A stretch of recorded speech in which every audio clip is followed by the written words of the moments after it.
Olá, está começando o Boletim Suprem Boas Notícias. Você já sabe, toda sexta-feira nós estamos por aqui para te trazer algumas das melhores notícias da semana. Então antes de começar, ajude a gente. Curta, compartilhe e deixe o seu comentário.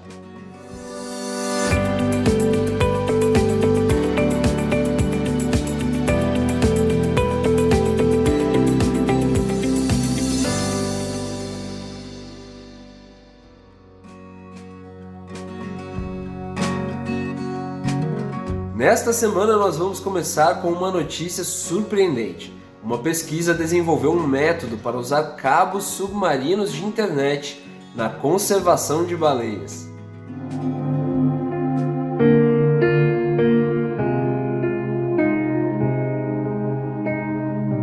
Para muitos de nós, ouvir o mar quer dizer escutar o barulho das ondas. Imaginamos a imensidão azul abaixo da superfície como um lugar de silêncio, mas na verdade o oceano está cheio de sons. As canções das baleias que se comunicam a grandes distâncias com suas melodias. Não faz muito tempo que a humanidade descobriu que as baleias cantam. Os primeiros sons melodiosos gravados no mar, ainda na década de 1950, só foram identificados como canções das jubartes 20 anos depois, revelando que elas produzem verdadeiras composições musicais repetidas em perfeita ordem durante toda uma temporada de reprodução, e apenas pelos machos.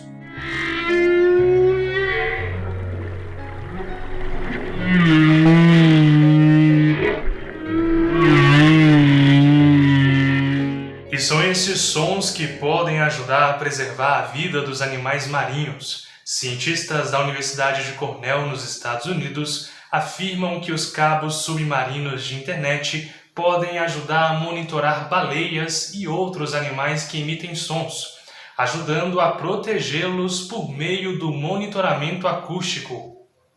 A técnica foi batizada de distribuição acústica distribuída e aposta na velocidade de transferência do som, que é até 5 vezes maior no oceano do que no ar, para criar uma maneira mais detalhada e inédita de monitorar a localização atual dos animais, bem como determinar para onde eles estão se dirigindo. Cerca de 50% das espécies de baleias do mundo estão ameaçadas de extinção, ou perto de entrar nesta categoria. Quase todas elas são afetadas por fatores como o aumento da temperatura dos oceanos e a ampliação das atividades humanas, que negativamente afetam seus habitats marinhos. É uma grande preocupação porque elas se alimentam de pequenos invertebrados que vivem no fundo do oceano e são muito sensíveis às mudanças de temperatura, salinidade e acidez. Pensar novas formas de preservação é de muita importância para essas vidas. A vibração do canto da baleia move temporariamente os cabos submarinos. Isso causa pequenas flutuações nos pulsos de luz que atravessam a fibra óptica, e elas são captadas por estações adaptadas. Como há cabos espalhados por todo o assoalho oceânico, a abrangência do monitoramento é consideravelmente maior e com um custo menor. Embora reconheçam que a tecnologia ainda precise de um refinamento antes de ser entregue em caráter definitivo, os cientistas estão confiantes de que ela dará certo, trazendo um futuro mais brilhante para as baleias.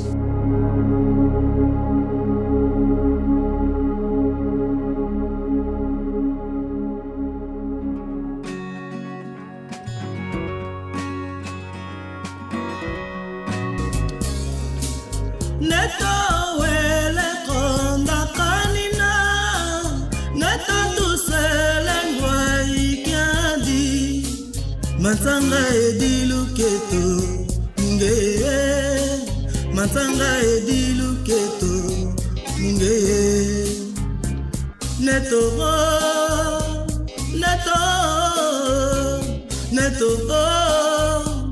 papa.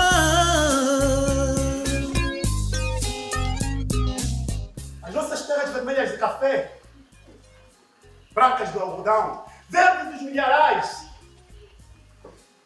Havemos de voltar. Dizem comigo mais uma vez, havemos de voltar. Havemos de voltar. As nossas minas de diamante, ouro, de petróleo, de cobre. Havemos de voltar. Havemos de voltar. Aos nossos rios, lagos, montanhas e florestas. Havemos de voltar. Havemos de voltar. Próximo ano, o carnaval em Luanda vai ser o melhor que vamos fazer. Vamos sair na rua e vamos dançar Quilapanga. Aos nossos ritmos, aos carnavais. Havemos de voltar. Havemos de voltar. Minha terra, minha mãe. Irei voltar. Havemos de voltar a uma Angola libertada. Angola independente. Grita comigo mais uma vez. Havemos de voltar. Havemos de voltar. Neto, neto, papá. Angola e o mundo celebram o centenário daquele que foi o pai da independência angolana, Dr. Agostinho Neto. Ele que foi médico, poeta, escritor, mas acima de tudo, ele conclamou o povo angolano para voltarem às suas tradições, valorizando toda a sua ancestralidade africana. Nascido na aldeia de Caxicane, na região de Icolo e Bengo, a 60 quilômetros de Luanda, capital de Angola, em 17 de setembro de 1922, se estivesse vivo, completaria 100 anos. Neto foi combatente da luta anticolonial de Angola, um político estadista, médico, poeta e, quando jovem, integrante do movimento de intelectuais africanos que libertou Angola do jugo colonial português e que contribuiu para o reconhecimento da África e de sua africanidade. Por isso, a Universidade de Brasília recebe a exposição Neto em Primeira Pessoa, aberta ao público desde 4 de outubro. A mostra faz parte das celebrações dos 60 anos da universidade, junto com o centenário de Darcy Ribeiro, e recepcionou brasileiros e angolanos que vieram conhecer a importância da vida e obra de Antônio Agostinho Neto como exemplo para o mundo. A vida e obra de Agostinho Neto e a sua dimensão poética colocam-nos sérios desafios em termos de organização documental, em termos de organização disciplinar mesmo no domínio da história e também em termos da base ensaística ou crítica para o domínio da literatura. A arte africana tem muito para oferecer no Brasil e acho que o Brasil explora muito pouco com relação a isso.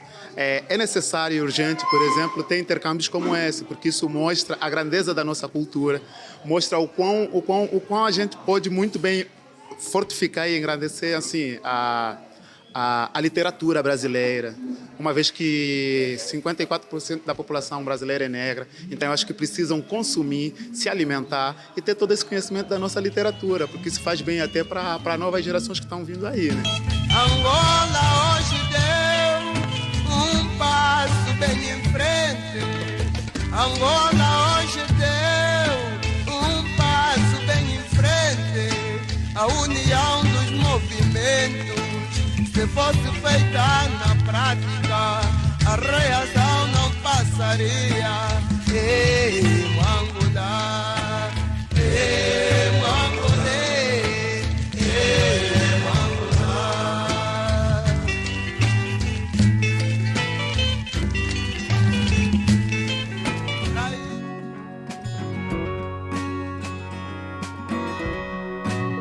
Agora vamos falar de saúde. porque uma pesquisa recém-publicada pode ter encontrado um tratamento eficaz para ela, a esclerose lateral amiotrófica. A novidade traz esperança para pacientes da doença. Na Itália, uma pesquisa publicada no New England Journal of Medicine pode ter encontrado um tratamento eficaz contra ela, esclerose lateral amiotrófica, uma doença grave e sem cura. A doença que atacou o físico britânico Stephen Hawking se apresenta em cerca de 160 mil pessoas no mundo. A descoberta, além de dar cerca de 20 anos a mais de vida aos pacientes, também é um método acessível de tratamento.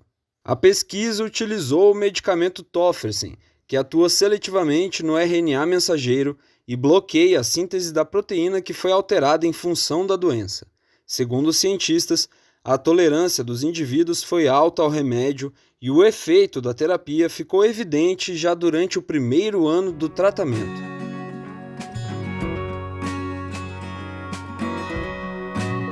E esta semana o mundo comemorou o Dia do Vegetarianismo. A União Planetária não fica fora dessa e você vai conhecer agora, com o repórter Pedro Nascimento, os restaurantes da instituição que promovem o vegetarianismo e o veganismo.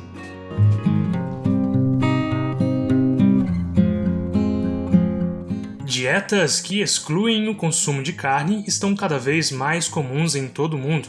É o que mostra um estudo publicado pela Universidade de Oxford. A pesquisa revela que um mundo sem carne traria impactos positivos para a saúde humana, para os cofres públicos e para o meio ambiente. O Rafael é ovo-lacto-vegetariano, ou seja, não come nenhuma carne. O que fez eu dar esse passo mais definitivo foi efetivamente a questão animal. Ali foi quando eu não consegui mais continuar me alimentando de carne. Foi quando eu comecei a tomar mais conhecimento sobre a forma como os animais são tratados. Há 45 anos, o 1º de outubro é o Dia do Vegetarianismo, data que começou nos Estados Unidos e se espalhou pelo mundo.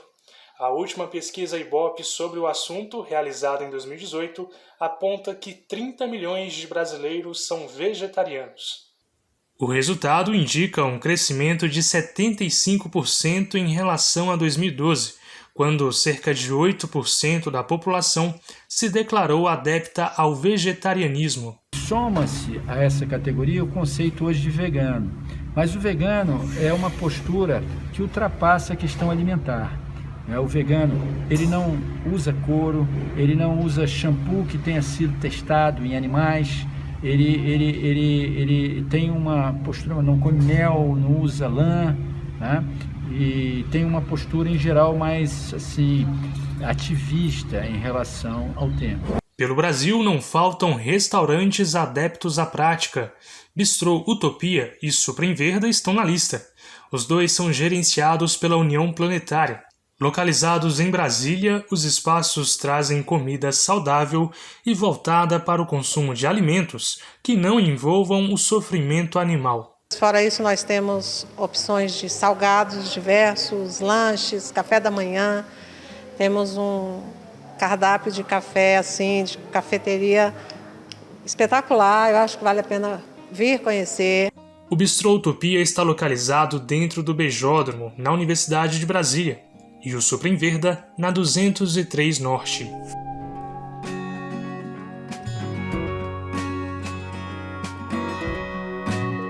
O livro que está mudando paradigmas da alimentação no mundo todo acaba de chegar ao Brasil.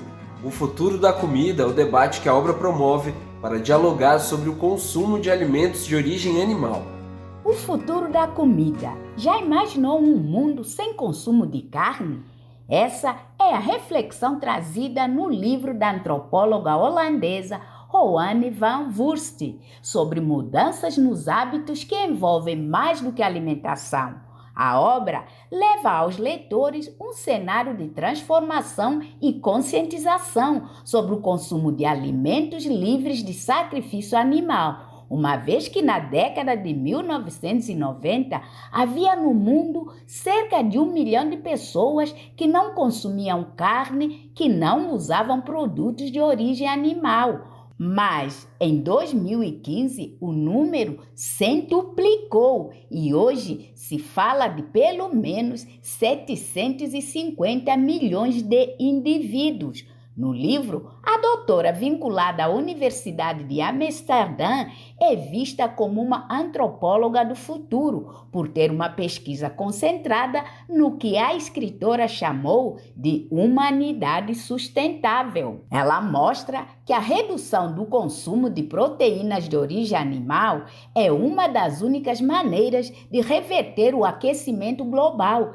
e ainda aborda diversas ações de conscientização pelo mundo sobre o uso de animais para fins de consumo, como é o caso de Gand, na Bélgica, que se tornou a primeira cidade europeia a promover um dia sem carne nas escolas e demais instituições públicas.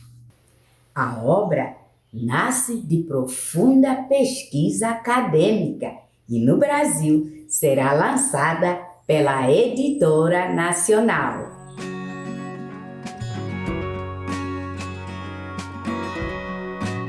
Que os carros elétricos são a próxima geração de carros, todo mundo já sabe, mas esse futuro pode estar mais próximo de se tornar acessível com os novos tipos de bateria desenvolvidos em Harvard e que acabam com a espera do carregamento. Os carros elétricos ainda estão sendo inseridos no mercado com uma certa dificuldade de adesão pela população por conta da autonomia, os preços e da dificuldade de recarregar a bateria. Mas em Harvard, nos Estados Unidos, um projeto pretende colaborar em tornar os carros elétricos mais acessíveis. A pesquisa desenvolveu uma bateria para carros elétricos que carrega em apenas 3 minutos. Além da agilidade, a vida útil é maior do que as baterias convencionais no mercado, podendo durar até 15 anos sem necessidade de troca. Os pesquisadores ainda indicam que a bateria tem cerca de 10.000 ciclos de carga durante a vida útil, bem mais do que os cerca de 2.000 ciclos das baterias convencionais.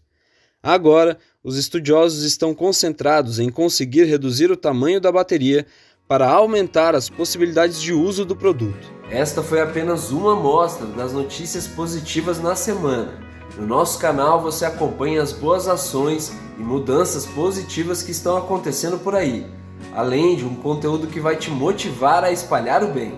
Não deixe de se inscrever no canal Suprem, compartilhar e curtir este vídeo para nos ajudar. Também deixe o seu comentário pra gente, conte o que está acontecendo de bom perto de você. Nós ficamos por aqui e esperamos você na semana que vem para mais um Boletim Suprem Boas Notícias.